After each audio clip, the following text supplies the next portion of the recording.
At supper, my parents jeered, "What's IT like being the family's biggest letdown?" Everyone burst out laughing. I said, "How does it feel knowing this? Letdown won't be paying your bills anymore." The moment those words left my mouth, can you imagine being called useless by your own father in a crowded upscale restaurant while your entire family just sat there and laughed? In that moment, something inside me didn't just break, it snapped. What would you do if, for years, you've been the one paying all their bills? My name is Natalie, I'm 28 years old, and believe it or not, I'm a successful software engineer. For as long as I can remember, my life has been a strange paradox, financially supporting my parents, even as they chipped away at my self-worth with constant criticism. But that night, as their laughter echoed in my ears, the words just left my mouth unbidden raw. How does it feel knowing this useless one won't be paying your bills anymore? If you want to hear how my entire life changed after I finally stood up for myself, then stick around. Growing up in the Thompson household, well, it was like walking on eggshells every single day. My parents, Robert and Diane, had this incredible talent for making me feel utterly inadequate, no matter what I achieved. I remember bringing home straight A's, beaming with pride, only for my father to glance at my report card and ask, "Why aren't you involved in more extracurriculars, like normal kids?" Another time, in 8th grade, I won the regional science fair, a huge deal for me. My mom just sighed and said, "It's such a shame you don't put that much effort into your appearance." This pattern of relentless belittlement, it just followed me. Through childhood, through my teenage years. My achievements were always diminished, my faults magnified and put on display for anyone who would listen. Family gatherings became these bizarre, cruel stages for my parents to perform their favorite routine, the disappointment show, starring their daughter, Natalie.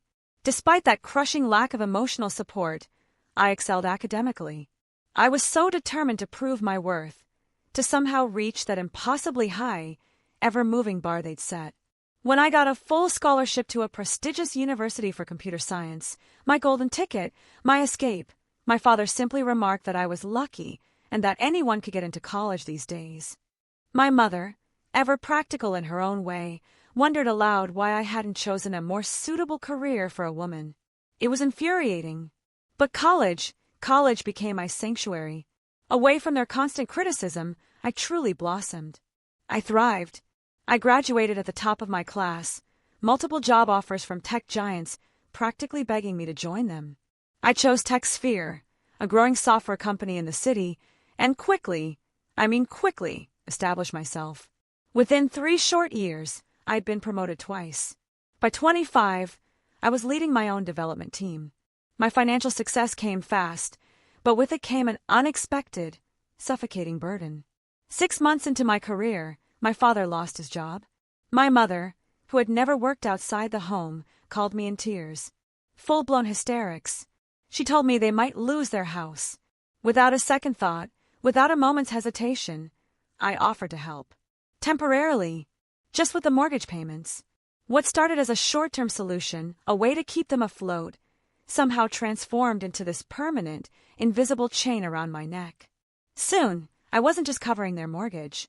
It was their car payments, the utility bills, even their weekly grocery expenses.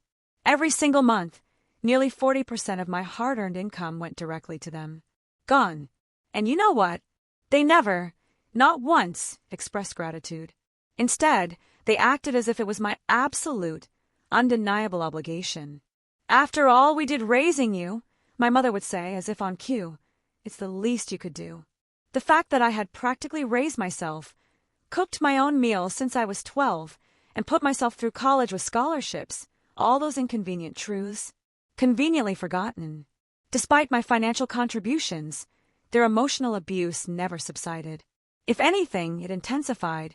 During our weekly phone calls, my mother would grill me about my love life, expressing concern that I'd end up alone with all those computers. My father would pry about my savings, always suggesting that I should be making more money by now. Each conversation left me feeling utterly drained, worthless, like a wrung-out rag. My therapist, Dr. Winters, had been gently suggesting for months that I needed to establish boundaries. "Your relationship with them is fundamentally unbalanced," she'd tell me, her voice calm but firm. "You're giving everything, Natalie, and receiving emotional harm in return." I knew she was right. I did. But the thought of confronting them, of disappointing them, terrified me. I'd been conditioned since childhood to seek their approval, and the idea of further alienating them felt unbearable. As months bled into years, my resentment grew, right alongside my career success. I bought my own condominium, a beautiful, modern one-bedroom in a great neighborhood. Yet, I was still paying the mortgage on their sprawling three-bedroom suburban home. I drove a modest used car while I was financing my father's brand-new SUV. I budgeted my personal expenses with meticulous care, practically to the penny, while my mother shopped freely with the allowance I provided. The emotional toll. It became increasingly difficult to bear. I developed anxiety. I started having panic attacks before family gatherings. I tried to make excuses to miss Sunday dinners, only to be bombarded with guilt-tripping texts and phone calls. "I guess your family isn't important enough for you anymore," my mother would sigh. "Now that you have your fancy job, you're too good for us," my father would add, his voice dripping with thinly veiled accusation. In the weeks leading up to that fateful dinner, the tension had been ratcheting up. My younger sister, Amanda, announced her engagement. My parents immediately, without asking me, volunteered to host an extravagant engagement party. They knew, everyone knew, that I would be the one footing the bill. When I cautiously suggested a more modest celebration, just a thought, my mother accused me of being jealous of my sister. My father called me selfish and, of course, reminded me that I owed them for all they had sacrificed for me. The breaking point was hurtling toward me faster than I realized. Years of suppressed feelings were bubbling to the surface, and it would take just one more push to make everything overflow. The monthly family dinner. It was a tradition I had reluctantly established and funded for the past 3 years. Every first Friday, I would reserve a table at a nice restaurant. My entire family would gather, enjoying an evening of fine dining, all at my expense. These dinners typically cost me several $100s, but I justified the expense. It was the price of maintaining family harmony, I told myself. A grim tax. On this particular Friday in April, I had reserved a table at La Femme, an upscale French restaurant downtown. The occasion was supposedly a celebration of my recent promotion to Senior Development Manager, a significant career milestone. Though, if I was honest with myself, I suspected my family was far more interested in the expensive menu than my actual achievement. The guest list included my parents, Robert and Diane, my younger sister Amanda and her fiancé Jackson, plus my mother's sister, Aunt Patricia, who never, ever missed an opportunity for a free meal. I arrived early, as usual, to make sure everything was perfect. The hostess led me to our reserved table, a plush, round booth in the corner with an elegant chandelier sparkling overhead. As I sat there, alone waiting for them, I felt that familiar knot of anxiety forming in my stomach. I checked my watch repeatedly, knowing they would arrive at least 15 minutes late, as they always did. The anticipation of their inevitable criticism made my hands tremble, slightly. I found myself taking deep, shaky breaths, just trying to stay calm. My parents arrived first. 20 minutes late, precisely. My mother air-kissed my cheek without actually making contact, while my father merely grunted, a nod in my general direction. They immediately ordered the most expensive drinks on the menu, without so much as a hello, or how are you? My mother complained about the parking situation, implying, of course, that I should have chosen a restaurant with valet service. My father scrutinized the menu prices with theatrical raised eyebrows, though he knew perfectly well I'd be covering the entire bill. "You look tired," my mother commented, her standard greeting, regardless of how I actually looked. I was wearing a brand new dress, purchased specifically for this occasion, and I'd spent extra time on my hair and makeup. "Are they working you too hard at that company? Your skin is breaking out." "I'm fine, Mom," I replied, resisting the urge to touch my face self-consciously. "Just busy with the new position." My father grunted. "They probably promoted you because they need more women in management. Companies do that nowadays for their image." Before I could even think of a response, the rest of the family arrived in a noisy, boisterous cluster. Amanda immediately commanded attention, flashing her engagement ring dramatically. My brother Michael looked uncomfortable, as he often did at these gatherings, while his wife Sarah smiled politely. Aunt Patricia made a beeline for the wine list. Once everyone was seated and drinks were ordered, my mother, naturally, took control of the conversation. She launched into an elaborate description of the wedding plans she was making for Amanda. The engagement was barely a month old, yet I noticed, with a sinking feeling, that the plans already sounded astronomically expensive. I knew, deep down, I'd be expected to contribute significantly. "We're thinking a minimum of 200 guests," my mother announced, beaming. "And the Riverfront Gardens venue, it would be perfect, wouldn't it, Natalie?" She looked at me pointedly. The Riverfront Gardens was, without a doubt, one of the most expensive wedding venues in the entire city. I just nodded noncommittally, a small, vague movement. But my mother took this as absolute agreement. "Wonderful. I'll put down the deposit next week. They require $10,000 to hold the date." $10,000. The amount hung in the air between us, a heavy, unspoken burden. Everyone at the table knew exactly who would be providing that money. "That seems like a lot for a deposit," I said carefully, trying to sound neutral. "Well, quality costs money, dear," my mother replied dismissively. "Not everything can be cheap, like your apartment. My one-bedroom condominium had cost me $350,000 in a hyper-competitive city market, but I let the comment slide, as I always did. What was the point in fighting? The conversation continued in this vein throughout the appetizers. My father complained about needing a new golf club membership because his current one had gone downhill. Aunt Patricia mentioned her upcoming vacation to Europe, looking at me expectantly, as if waiting for an offer to fund it. Amanda talked endlessly about wedding details, each one more extravagant and expensive than the last. By the time our main course arrived, I was feeling incredibly tense. No one had asked about my promotion. No one had shown even a flicker of interest in my accomplishments. Instead, the conversation revolved entirely around what everyone needed or wanted, with the unspoken, crystal-clear understanding that I would provide it. "So, Natalie," my father said suddenly, his voice carrying across the table, cutting through the general chatter. "I heard your company is having layoffs. Should you really be spending money on dinners like this?" The table fell silent. My company was not having layoffs. In fact, we were expanding rapidly. My promotion had come with a significant raise and an equity package. "There are no layoffs," I said quietly, my voice barely a whisper. "The company is doing very well." "That's not what I read online," my father insisted, waving a dismissive hand. "Tech companies are struggling. You should be saving your money." The irony of the statement, coming from a man whose lifestyle I largely funded, was apparently utterly lost on him. "Robert is right," my mother chimed in, nodding sagely. "You need to be more careful with money. You're not getting any younger, and no man wants a woman who can't manage her finances." I felt my face burning. Hot with shame, hot with anger. "I manage my finances very well," I said, my voice strained. "Really?" my father scoffed, a sneer playing on his lips. "Then why are you still in that tiny apartment? Everyone else your age has a real house by now."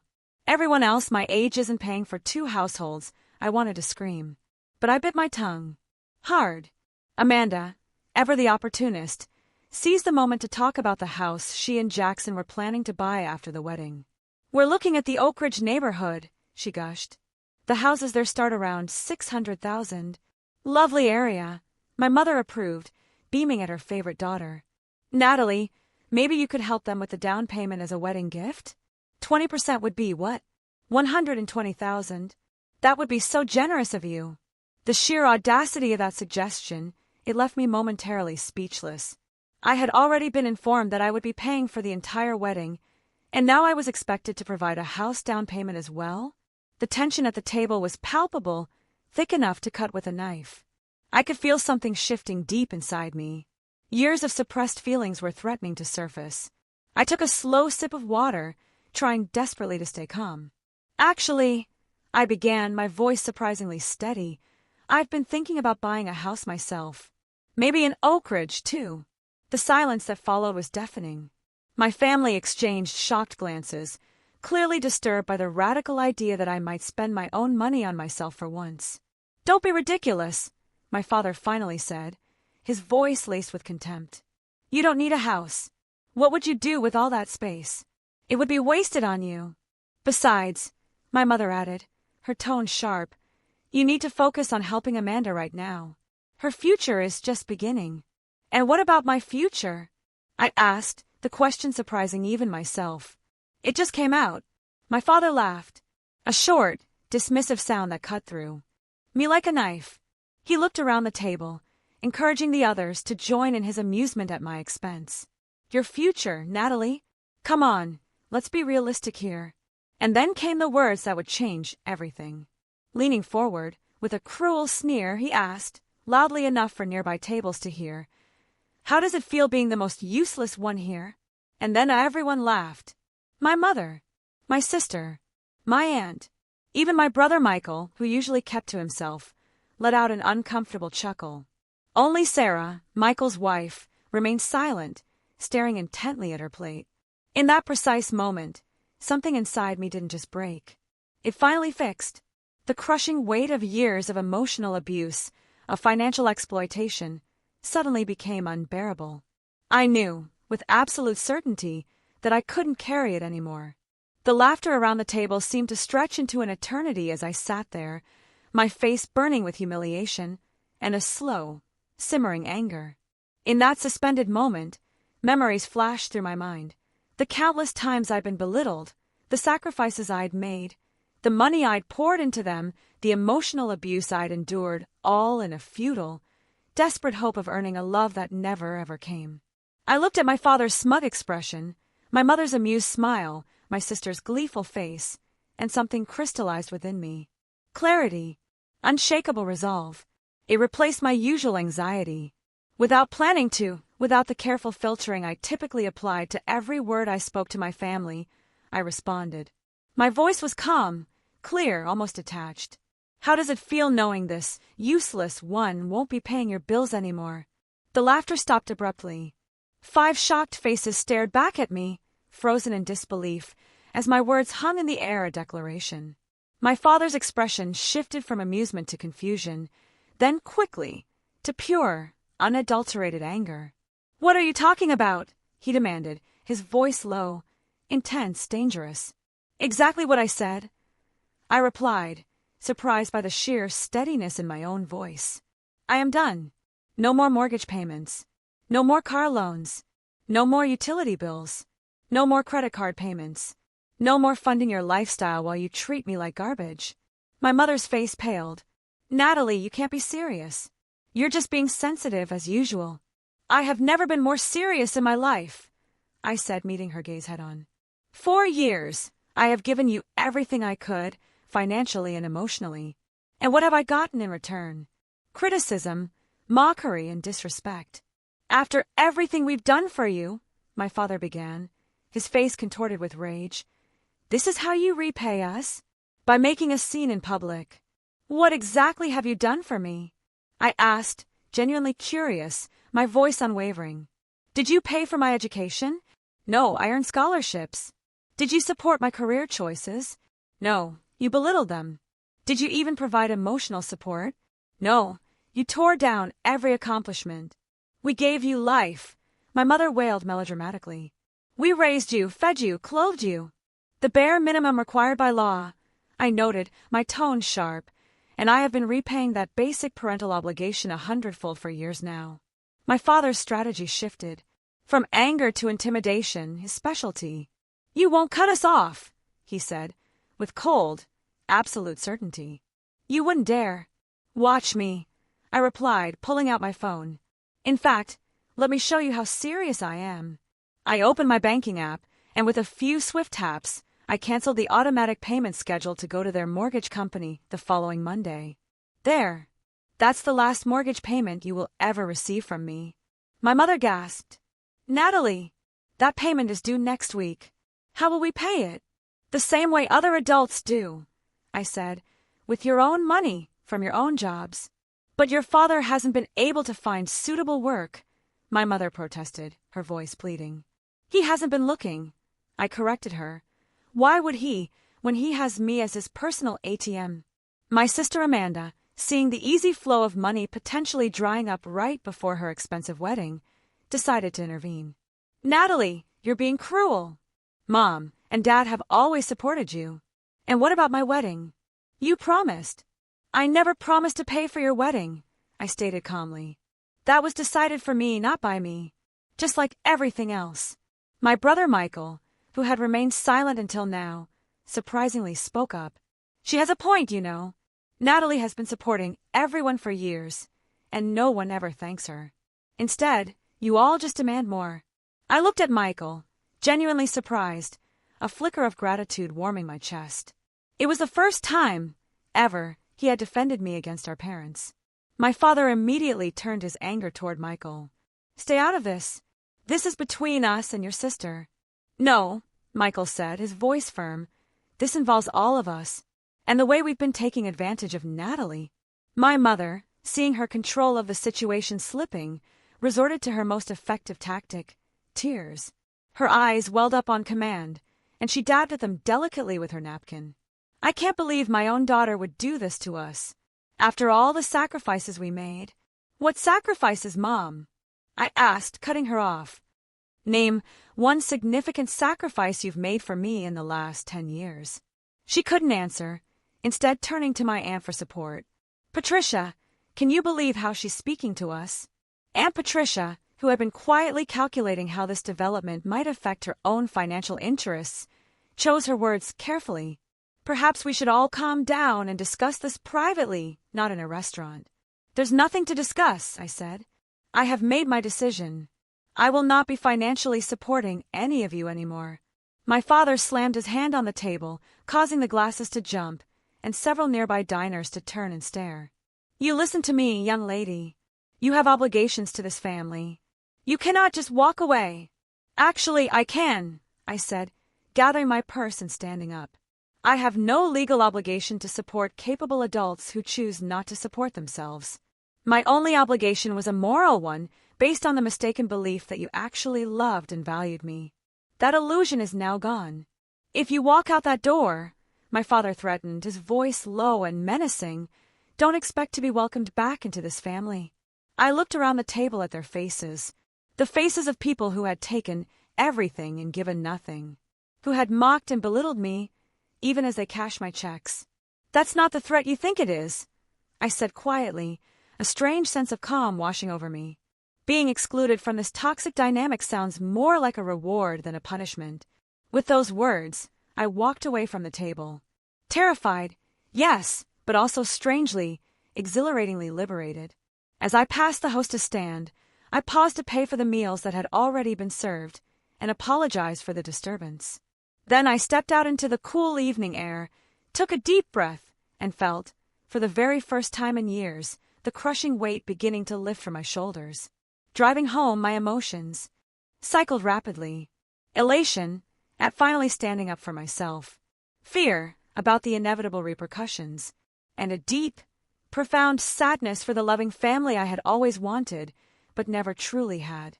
My phone began buzzing incessantly with texts and calls, but I ignored them all. Tonight was for me, for processing what had just happened and what it meant for my future. The moment I stepped into my condominium, my phone exploded. 15 missed calls, 20 text messages, 3 voicemails, all from family members. I silenced my phone and placed it face down on the counter. I needed space. My hands were shaking as I poured myself a glass of water. The adrenaline that had carried me through the confrontation was subsiding, leaving me feeling drained, but surprisingly, peacefully calm. For the first time in years, I had spoken my truth, without filtering it through the lens of what my family wanted to hear. I finally gathered the courage to read the texts. From Mom, how could you embarrass us like this? Call me immediately. From Dad, you're making a huge mistake. We need to talk now. From Amanda, you're ruining everything. What about my wedding? From Aunt Patricia, your behavior was shocking. Your poor mother is in tears. Only 2 messages offered any support. From Michael, are you okay? I think you did the right thing. From Sarah, proud of you for standing up for yourself. Let me know if you need anything. I decided not to respond to any of them that night. Instead, I ran a hot bath, something I rarely had time to do, and allowed myself to simply exist, without the constant pressure of family obligations. The next morning, I called Dr. Winters and scheduled an emergency therapy session for that afternoon. When I arrived at her office, the familiar, calm environment helped settle my frayed nerves. "You stood up to your family," she said, after I recounted the previous night's events. It was a statement, not a question. "I did," I confirmed, "and I feel both terrible and incredibly relieved." "Both reactions are completely normal," she assured me. "You've disrupted a long-established dynamic. That's bound to feel uncomfortable, even when it's the right thing to do." We spent the session exploring my feelings of guilt and examining the beliefs that had kept me trapped in that cycle of financial exploitation. Dr. Winters helped me see that my parents had conditioned me to feel responsible for their well-being, effectively reversing the natural parent-child relationship. "What you did took immense courage," she told me. "Now comes the harder part, maintaining your boundaries, despite the pressure they will inevitably apply." Her words proved prophetic. By Monday morning, my parents had escalated their attempts to regain control. My father showed up at my workplace unannounced, creating a scene in the lobby until security escorted him out. My mother left tearful voicemails, agonizing about how they would lose their house without my help. Amanda sent a detailed breakdown of wedding expenses, with payment deadlines highlighted as if our conversation had never even happened. The most shocking escalation came on Wednesday, when my parents contacted my emergency contact at work, my colleague and friend, Julia. They claimed there was a family emergency, and they needed to reach me immediately. When Julia called me into her office to relay the message, I broke down. I told her everything. "That's financial abuse," she said bluntly. "And emotional abuse, too, Natalie. No wonder you've been so stressed. You've been carrying an entire family on your back." Having someone outside the situation validate my experience was incredibly powerful. Julia shared that her own mother had been financially controlling, though in a different way, and she too had had to establish firm boundaries. "The guilt never completely goes away," she admitted, "but it gets easier to recognize it as a programmed response that you don't have to act on." Armed with support from my therapist, and now Julia, I felt stronger. When I finally decided to assess the financial damage of years of supporting my family, I met with a financial advisor, Blake Richardson. He helped me create a comprehensive picture of my situation. The numbers were staggering. Over the past 4 years, I had given my parents more than $200,000. This included their mortgage payments, car loans, credit card bills, and loans that were never repaid. Additionally, I had spent approximately $50,000 on family dinners, holidays, and gifts. If I had invested that money instead, Blake calculated, I would have had enough for a substantial down payment on a house in any neighborhood I desired, plus a healthy retirement fund. "The good news," Blake said, "is that you're still young and your income is excellent. Now that you're not supporting multiple households, you can quickly rebuild your savings." We created a new financial plan, one focused on my goals rather than my family's demands. For the first time, I allowed myself to envision a future based on my own dreams, a comfortable home of my own, travel experiences I had always postponed, and eventually, true financial independence. 2 weeks after the restaurant confrontation, I received an unexpected piece of mail. It was a bank statement for a credit card I didn't recognize, showing a balance of $22,000. Upon closer inspection, I realized with horror that it was a credit card in my name, but I had never applied for it or used it. I immediately called the credit card company and discovered that the card had been opened 3 years ago using my social security number and personal information. The address on the account, my parents' house. The customer service representative informed me that regular payments had been made until recently, when 2 payments had been missed. The revelation that my parents had committed identity theft left me reeling. I pulled my credit report and found 2 additional credit cards and a personal loan, all in my name, but clearly used by my parents. The total fraudulent debt exceeded $45,000. With shaking hands, I called my lawyer, David Mercer, who specialized in both family and financial law. He confirmed what I suspected.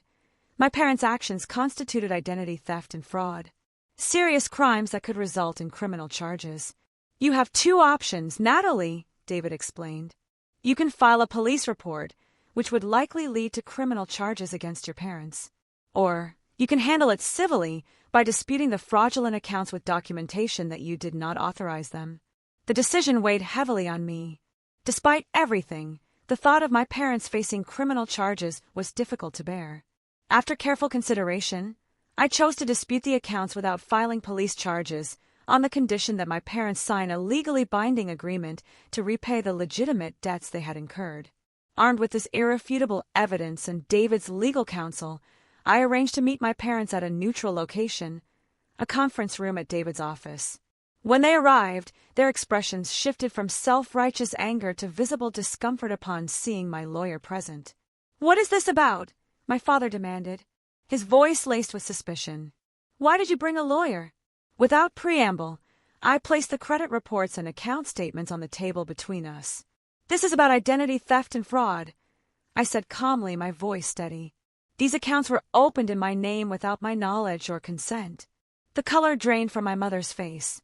My father attempted his usual blustering denial, but the evidence was irrefutable. "You have two choices," I informed them, following David's guidance. "Either sign this agreement to repay the $45,000 in fraudulent debt, or I file a police report for identity theft." "You'd send your own parents to jail," my mother gasped, her voice trembling. "I'm willing to make this right without criminal charges," I replied. After hours of negotiation, during which my parents cycled through denial, anger, and eventually desperate bargaining, they signed the repayment agreement.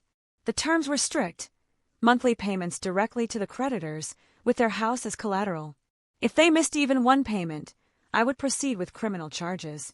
As they left the office, defeated and sullen, I felt no joy in my victory, only sadness for what our relationship had become, and anger at their profound betrayal. Yet, beneath those feelings, was a growing sense of empowerment. I was finally taking control of my life, protecting myself from those who had exploited me for years.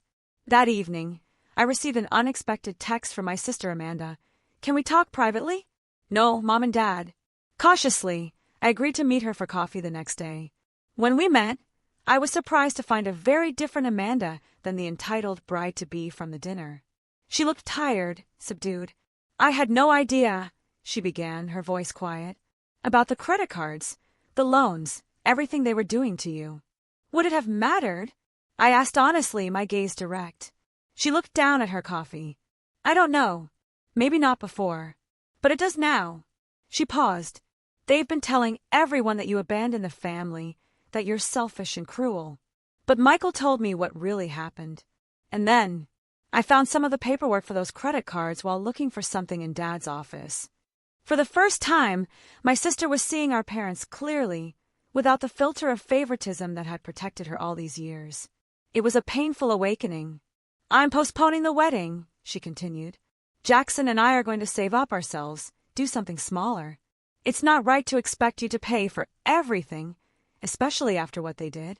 Her words were the first genuine acknowledgement from any family member of how unfairly I had been treated.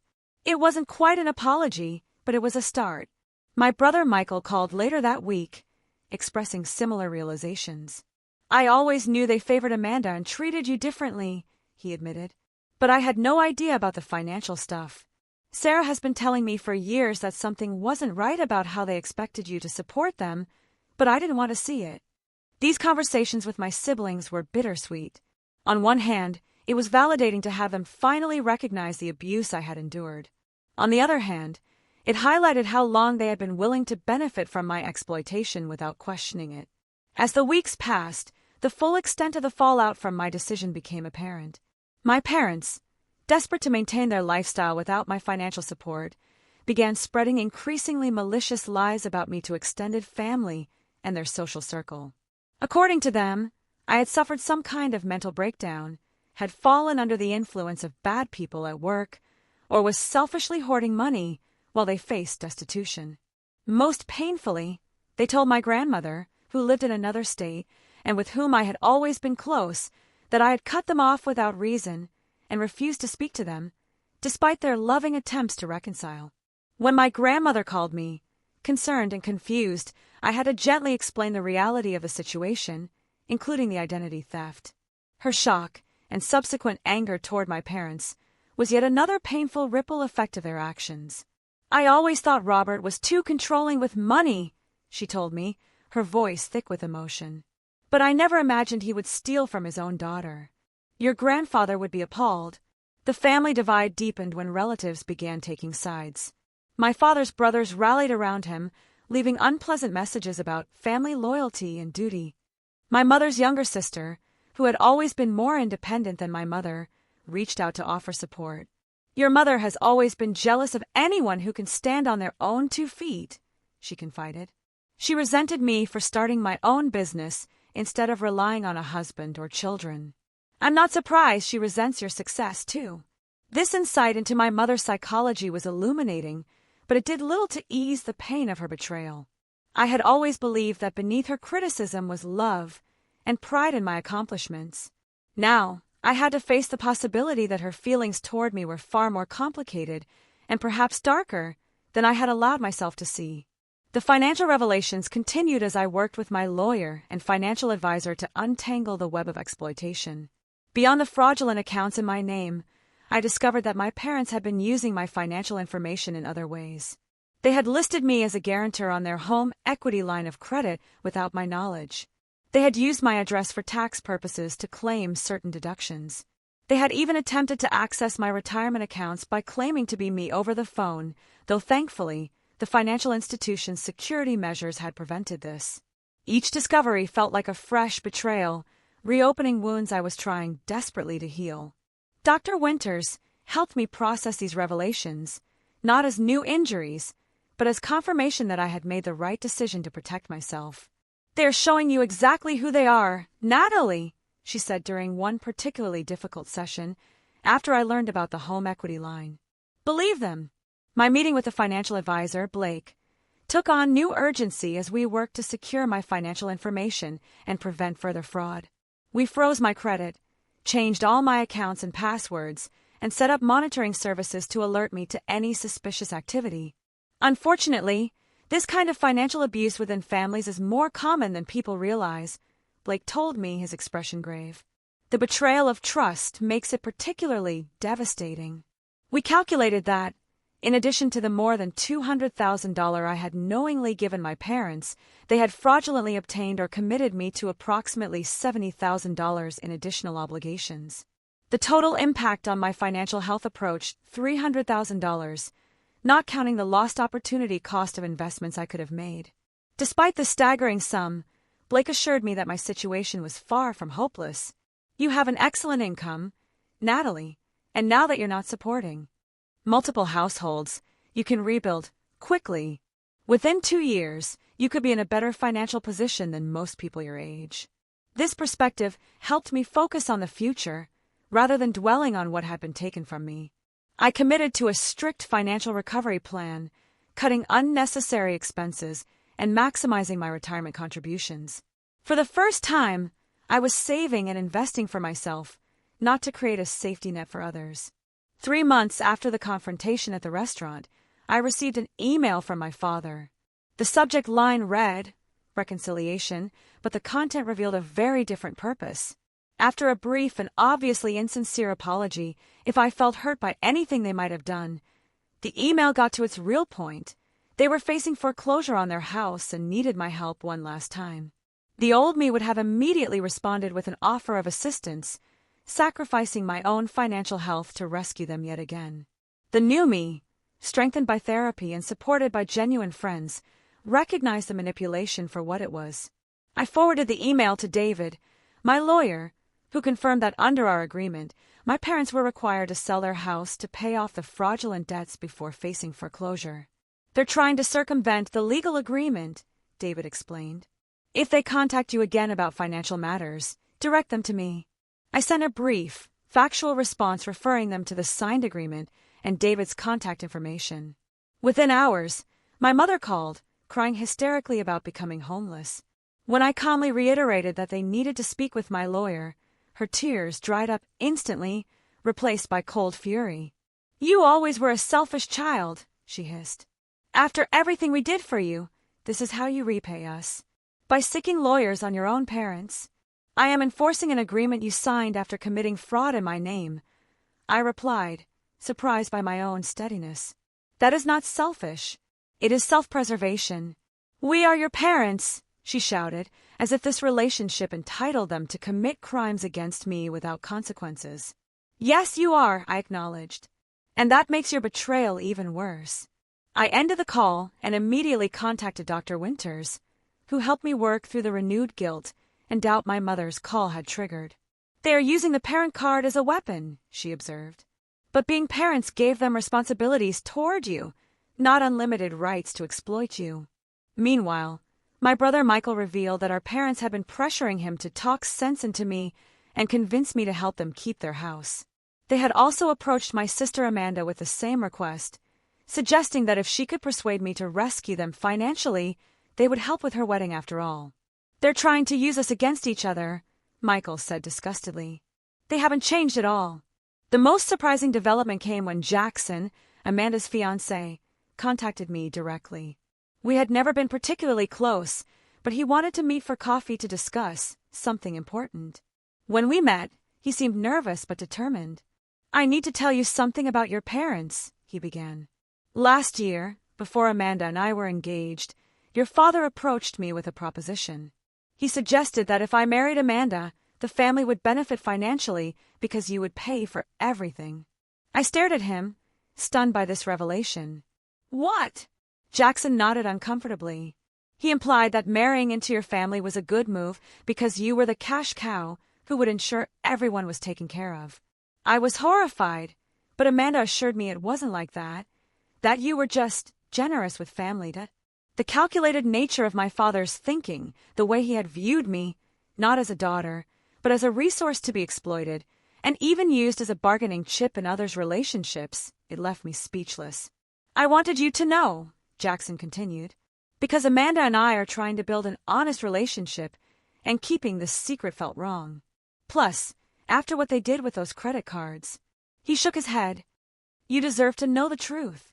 This conversation with Jackson was the final piece of evidence I needed to fully accept that my relationship with my parents had never been what I pretended it was. They had not seen me as a daughter to love and support, but as a useful tool to exploit for their own benefit. That night, I wrote a letter that I never intended to send, pouring out years of hurt, disappointment, and anger. The act of putting these feelings into words was cathartic, allowing me to acknowledge the depth of my pain without directing it at anyone. When I finished, I felt lighter, as if I had finally put down a burden I had been carrying for decades. 6 months after the confrontation at the restaurant, my life had transformed in ways I never could have imagined. Free from the financial burden of supporting my parents and the emotional burden of seeking their approval, I discovered spaces within myself for new growth and connections. My therapy sessions with Dr. Winters shifted from crisis management to deeper healing work. We explored the childhood patterns that had shaped my people-pleasing tendencies and worked on developing a stronger sense of self-worth that wasn't tied to external validation or productivity. You are inherently valuable, Natalie, Dr. Winters would remind me, not because of what you provide to others, but simply because you exist. This concept was revolutionary to someone who had been raised to believe my worth was measured by my usefulness to others. Gradually, I began to internalize this new perspective, making decisions based on my own needs and desires, rather than anticipating what others expected of me. One of the most significant changes was the development of a genuine support system outside my family. Julia, my colleague, who had supported me during the initial crisis, became a close friend. We began meeting weekly for coffee, sharing our experiences with difficult family dynamics and celebrating our small victories in establishing healthier patterns. I also joined a support group for adult children of emotionally abusive parents, where I found community with others who truly understood my experiences. The validation and shared wisdom of this group accelerated my healing in ways individual therapy alone could not have accomplished. The hardest part for me was accepting that I couldn't change them, shared one group member whose story resonated deeply with mine. Once I stopped trying to earn their love and focused on loving myself, everything shifted. As my inner circle transformed, so did my living situation. With my new financial freedom, I decided to sell my condominium and purchase a small house in a neighborhood I loved. The process of creating a home that reflected my taste and priorities became a physical manifestation of my emotional journey. I painted the walls colors I had always admired, but my mother would have criticized as too bold. I arranged furniture for comfort and function rather than appearance. I planted a garden in the small backyard, finding unexpected peace in nurturing growing things. My parents, meanwhile, were forced to downsize significantly after selling their house to comply with our legal agreement. They moved into a 2-bedroom apartment, and for the first time in decades, my father began actively looking for employment. According to Michael, who maintained limited contact with them, the transition was difficult and frequently blamed on me. Dad complains constantly about having to work at his age, Michael reported after a brief visit to their new apartment. Mom keeps saying they wouldn't be in this situation if their daughter hadn't abandoned them. Though these reports still stung, the pain was duller now, more a sad acknowledgement of what could never be than an acute wound. I maintained my boundaries, firmly redirecting any direct contact about financial matters to my lawyer and limiting other communication to brief, factual exchanges when necessary.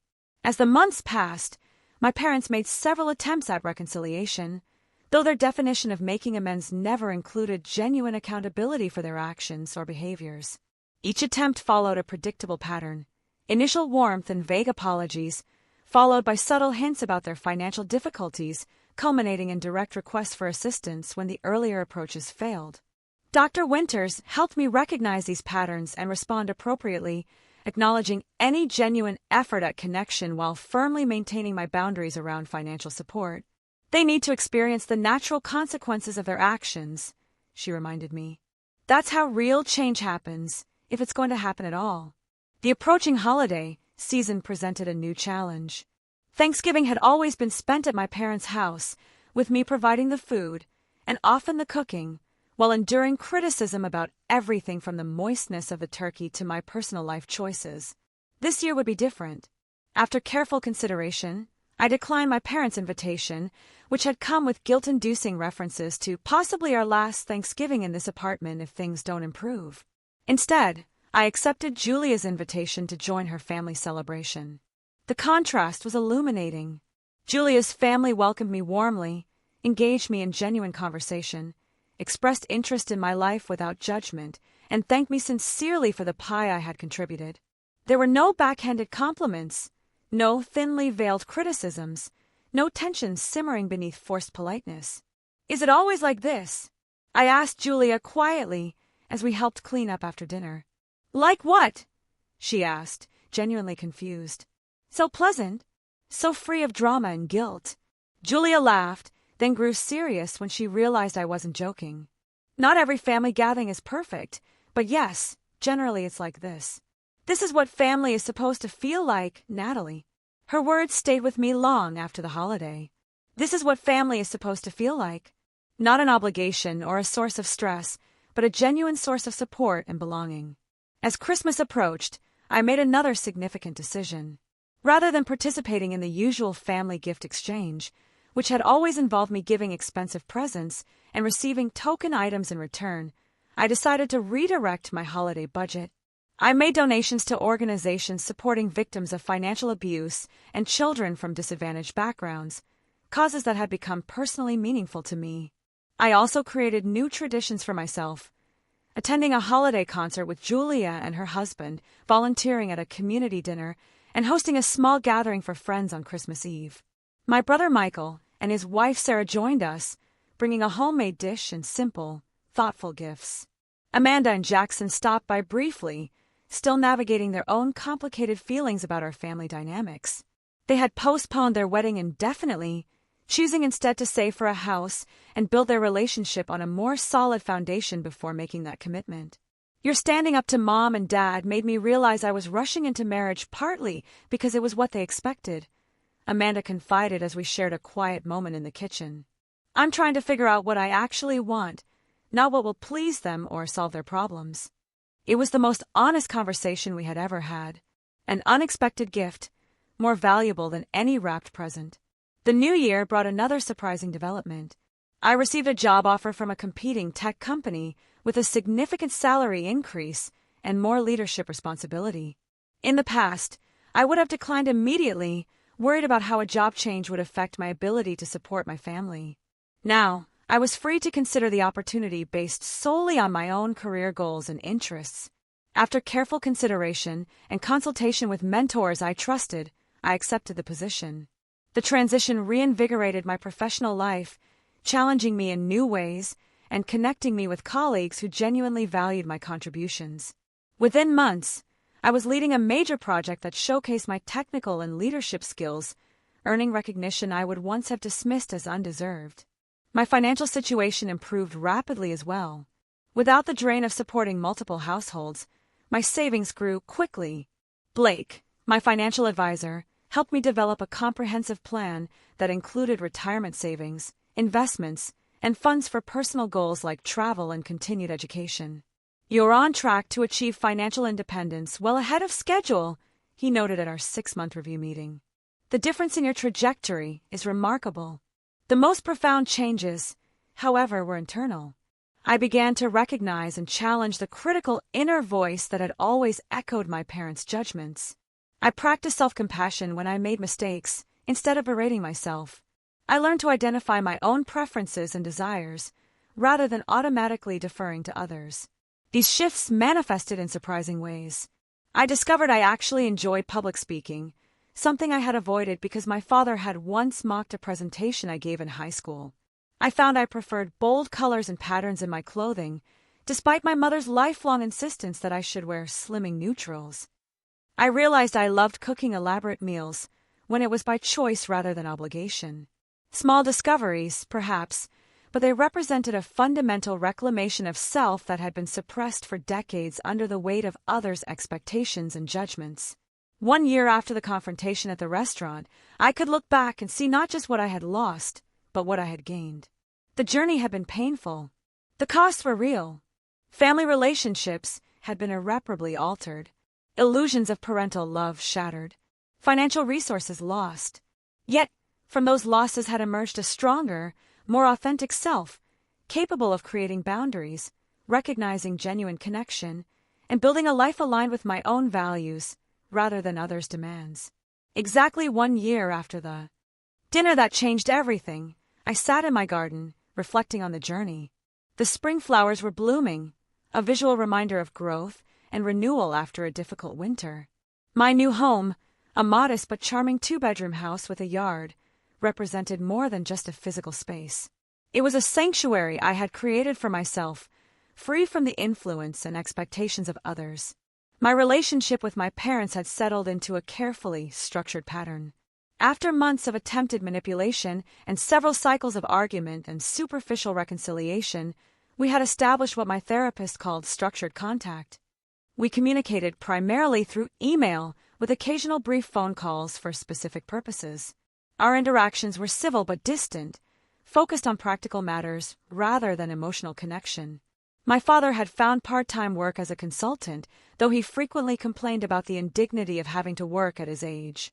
My mother had taken a position at a local boutique, her first job in decades.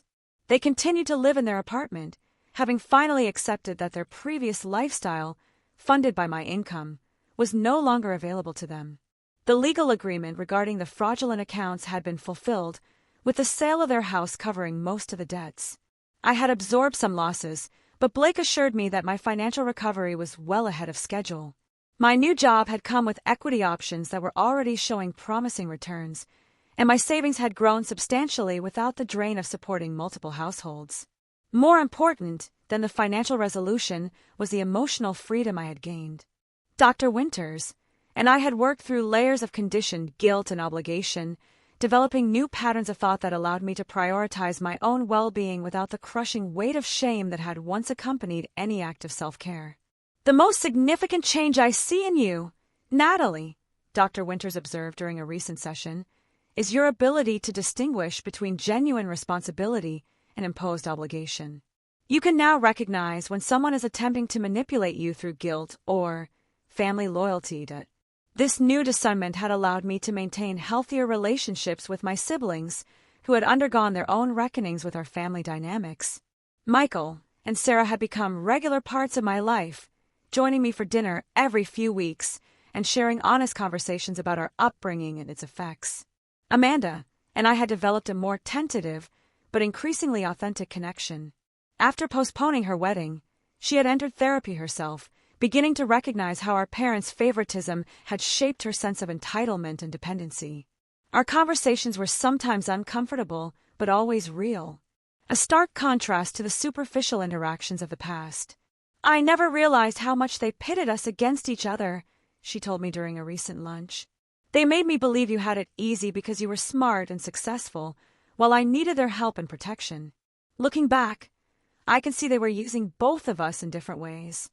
This insight from my sister, who had once been my parents' most effective tool for manipulation, represented a profound shift in our family system. The old dynamics were being questioned, the unspoken rules challenged, the established roles rejected. My social circle had expanded and deepened in ways I never could have anticipated. Julia and her husband had become close friends, including me in family gatherings and weekend activities. My support group for adult children of emotionally abusive parents had provided both healing and lasting friendships with people who truly understood my experiences. I had even begun dating again, cautiously at first, fearful of repeating patterns of giving too much and expecting too little. Thomas, a software architect I met through a professional conference, was patient with my careful boundaries and respectful of my journey. Our relationship was developing slowly, built on mutual respect and genuine interest rather than need or obligation. Perhaps the most significant change was my relationship with myself. The critical inner voice that had echoed my parents' judgments for decades had gradually quieted, replaced by a more compassionate and realistic assessment of my strengths and weaknesses. I had learned to celebrate my accomplishments without dismissing them, and to acknowledge my mistakes without defining myself by them. This self-acceptance extended to my appearance, my preferences, my choices, and my needs. I no longer felt compelled to justify my existence through constant productivity or service to others. I could rest without guilt, pursue pleasure without shame, and express anger without fear. The healing was not complete, and perhaps never would be. There were still moments of doubt, flashes of the old patterns, occasional dreams in which I was once again the desperate child seeking approval that never came. But these moments no longer defined me or determined my choices. They were echoes of the past, not dictates for the present or future. As I sat in my garden on that anniversary, I reflected on the lessons of this difficult journey. True family, I realized, is defined by mutual respect and support, not by blood or obligation. The people who had stood by me, validated my experiences, and respected my boundaries had proven to be more family to me than those who shared my DNA but exploited my loyalty. Setting boundaries is not selfish.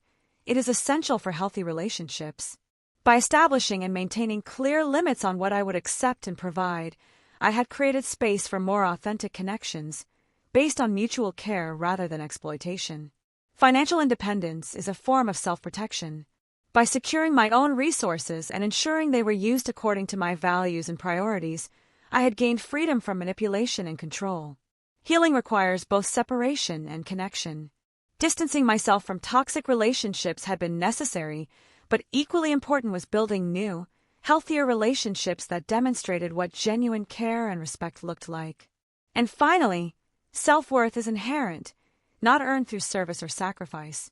This was perhaps the most difficult lesson, requiring daily practice and reinforcement to counter decades of contrary messaging. Yet, it was also the most transformative, reshaping how I moved through the world and related to others. These lessons had come at a high cost. The illusion of unconditional parental love had been shattered. Family relationships permanently altered. Years of financial resources lost.